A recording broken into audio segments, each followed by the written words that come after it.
Well, today was a pretty good day. I went out and explored the new neighborhood and found this nice Japanese grocery store.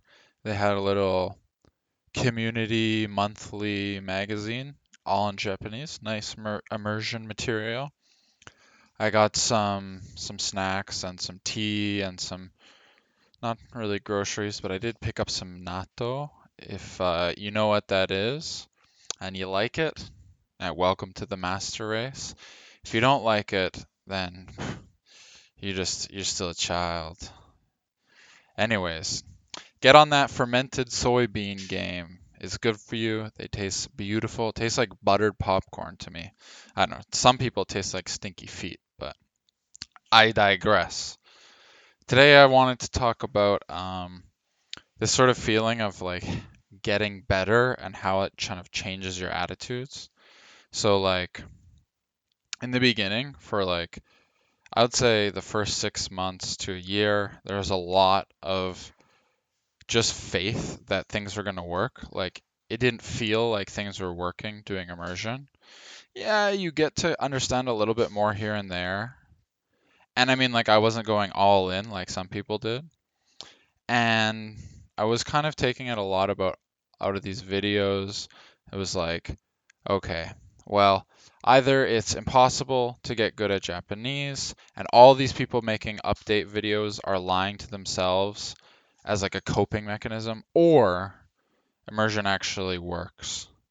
And so I just kept telling myself, it's probably likely that immersion actually works and all these people aren't lying.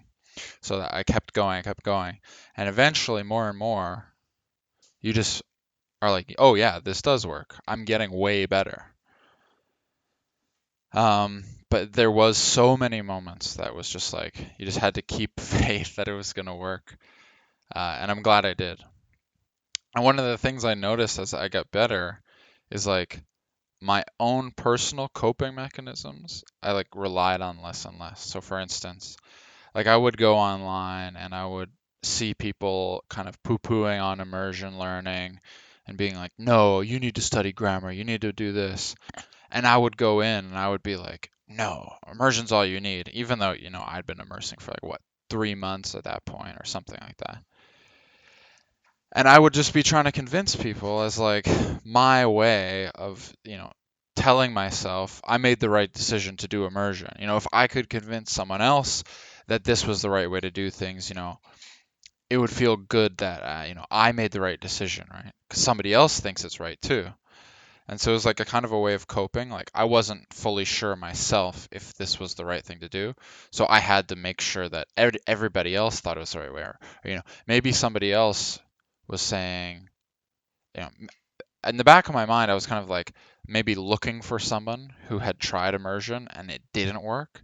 And I never found that person. There was never somebody who was like, oh yeah, I did immersion for 2 years and and like, oh, I wish I didn't do that. I've never encountered a person like that. So that was part of it too. It's like why I was so into, I guess arguing with people online. But now it's like less and less. It's like I don't need to convince anyone. I don't need to um, cope anymore. I know I made the right choice. I know I'm getting better, and I'm just going to keep doing it, and I'm just going to keep getting better.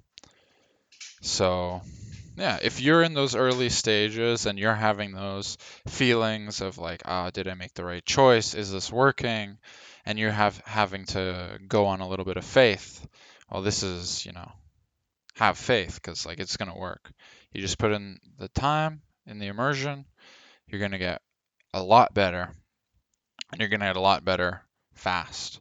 If you go back to one of the first videos I did where I talked about my journey and how I studied for so long before I started doing immersion, it's like the time difference in how my skills improved from when I studied before and from when I started immersion is just the differences are huge. It's crazy. Anyways, that's all for today.